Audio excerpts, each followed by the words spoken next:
Hey guys, it's Tim with PT Progress, and in today's video I want to give you the truth about physical therapy, the 3 truths that I wish I knew when I first started applying for physical therapy school. And it all rewinds back about 9 years ago when I was first interested in physical therapy, because as I'm researching the schools, I think you have some of the issues still going on today. So the first truth has to do with physical therapy school. The idea is this: when you search on Google for top physical therapy schools, you're probably going to land on the very first search item, that is the US News and World Report. And I'm sorry to say that list is absolutely worthless. It's the first truth about physical therapy schools that I think you should know about, because when you're applying for these programs, undoubtedly you're going to find that list of top physical therapy programs, and that's going to skew your idea of what a good school is. Now personally, I have nothing against those programs. I went to one of the top programs on that list, but it has nothing to do with how well I was trained. It has nothing to do with how good I am as a physical therapist. That is simply an arbitrary list made up of data, very limited data, that is built from school to school ranking programs. It has nothing to do with the student data, what they perceive as important to them, the teaching styles, clinical styles. It has nothing to do with that. It has nothing to do with cost of tuition, cost of living, the graduation rate, the employment rate afterwards, the board's pass rate. It has nothing to do with that. Those are all great questions to bring up when you apply to PT schools, but it has nothing to do with the ranking that you'll find on US News and World Report.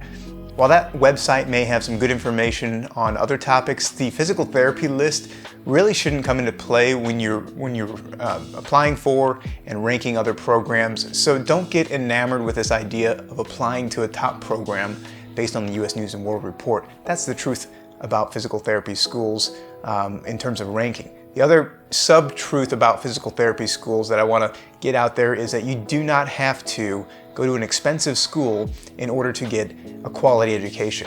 I'll say that again. You don't have to go to an expensive school to get a quality education. The tuition does not equal how you will pass the boards. The tuition does not equal how well you will do outside in the real world with a job. I don't care where you went to school. You can work right next to someone who graduated from the #1 school on that list, and you could have the same or different skills, better skills, worse skills. It doesn't matter. Everyone's going to have different strengths when they come out of school, and you're going to be able to build off of that from employees who you're working right next to. They went to an entirely different school than you, and that's a good thing.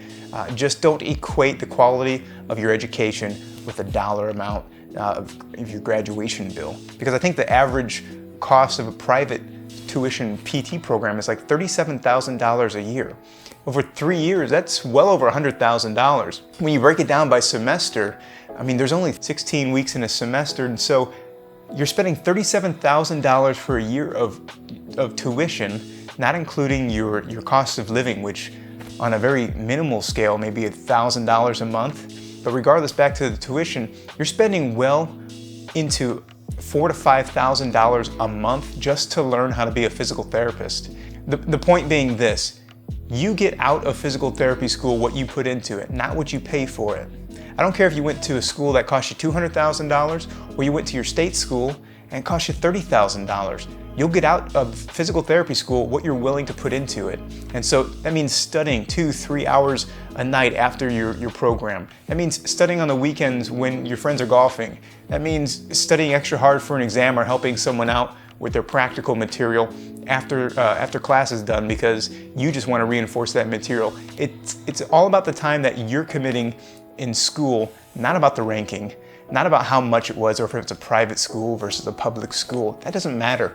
It matters how much effort you put in. So that sums up the first truth about physical therapy. It's the truth about physical therapy school. Okay, the second truth I want to talk about is truth in physical therapy career. Now, I've made a few videos about should you become a physical therapist, what are some of the top aspects of a physical therapy career, but the truth is, if you're interested in physical therapist, obviously you have to shadow a physical therapist to really find out if that's something that you want to do.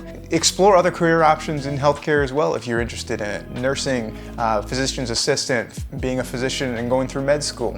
Don't just pick physical therapy because it's interesting and it's a a way for you to enter healthcare. You're not going to succeed in physical therapy if that's your approach. You're just picking a career because it seems interesting to you and it's a way to get into healthcare. That's not the way to choose physical therapy. I want you to explore physical therapy by shadowing a physical therapist for hundreds of hours, weeks on end. Get out in the clinic, understand what it takes day in, day out. When you can walk into a clinic and you realize you've been waiting for this all week, or you go into a clinic over the summer and every day you can't wait to get back into that clinic, I think now you're onto something and you might have a career that you would be passionate about going into. One of the great things about physical therapy as a career is the wide array of different subfields that you can practice in. For example, you can start in an outpatient orthopedic clinic, but you can transition into home health, or you can transition into a hospital inpatient setting, and likewise you can change into pediatrics. It's not always the case where you're jumping around, but you do have that flexibility. So if you start in a career after you're done with school and you just feel like it's not a great fit, well, you can go to a different clinic and have an entirely different feel and setup there, even working with a different outpatient clinic, or you can try an entirely new setting altogether. So I think that's the great part about physical therapy. The truth about that is your career as a physical therapist is much more than simply doing exercises and talking with people about their health care, their needs, is what you might see when you're shadowing. But there's an entirely separate part of physical therapy that is mixed in, and if you're watching carefully as a student, you'll see this. It's the documentation or the paperwork side of healthcare. And you're going to have that everywhere, whether you're in nursing or a physician, or if you're a pharmacist, you're always going to have paperwork and documentation, and it's going to drain on you. I mean, as a physical therapist, I think you ask any PT or occupational therapist or whatever therapist you're talking to, what is the worst part of your job? And they'll probably say documentation or paperwork. And I found that to be true when I went into the field of physical therapy.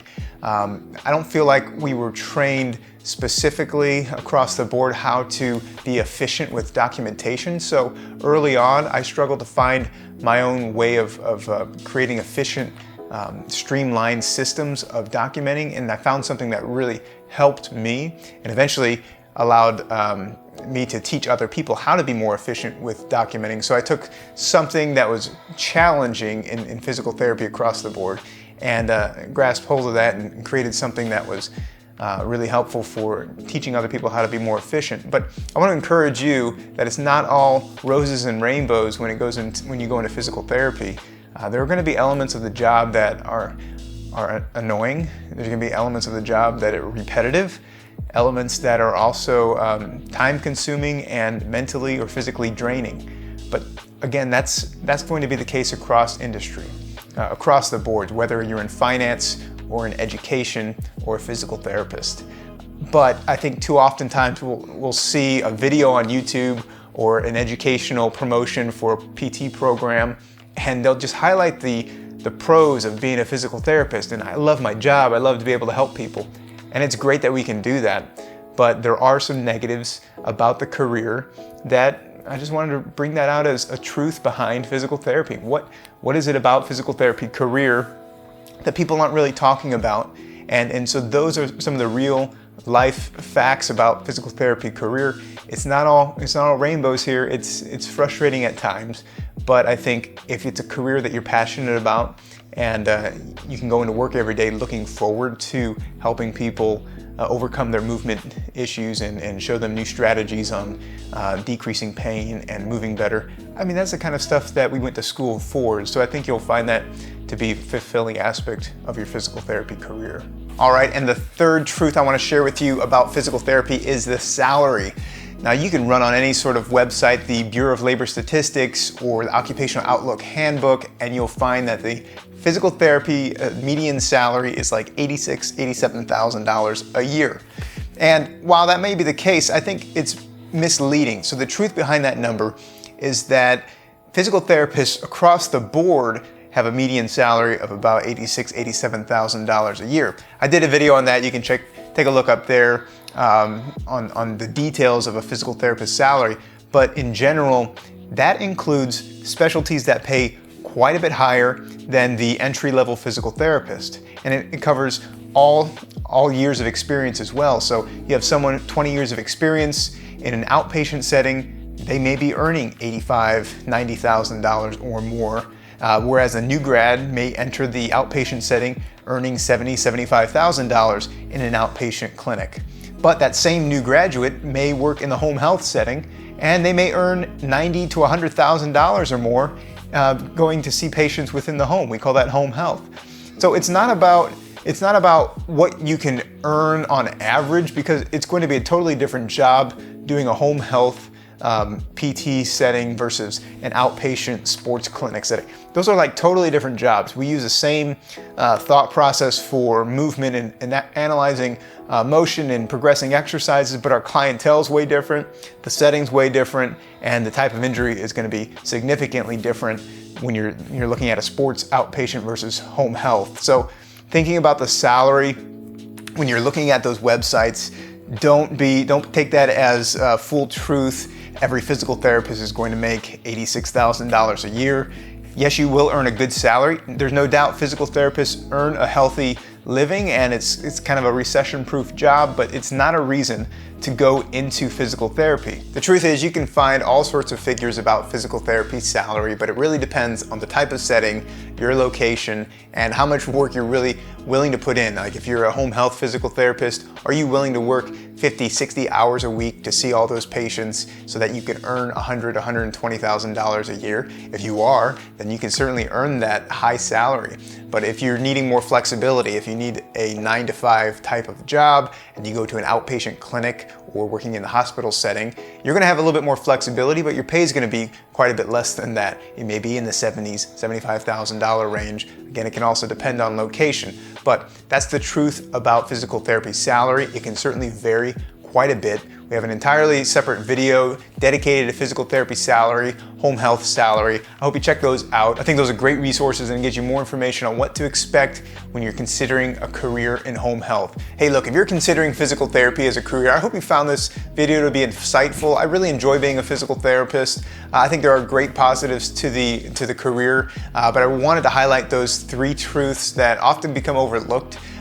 There's no doubt that we want to go into physical therapy to help people, and you definitely have that opportunity to do so, but keep an open mind when you're looking at the schools and understanding what the rankings mean when you're looking at a career in physical therapy or shadowing someone, and just kind of look to see how much time are they spending with the patient, with their computer, or other things that they have to manage. It gives you a better picture of the overall career of a physical therapist. And third, that salary, what to expect when you are a physical therapist, what you can earn. We've got a couple more of those videos on how much I earn as a physical therapist, so you can check that out. And also maybe some other different fields of physical therapy like home health. What does a home health physical therapist earn? Check those out, and we'll see you in one of those videos.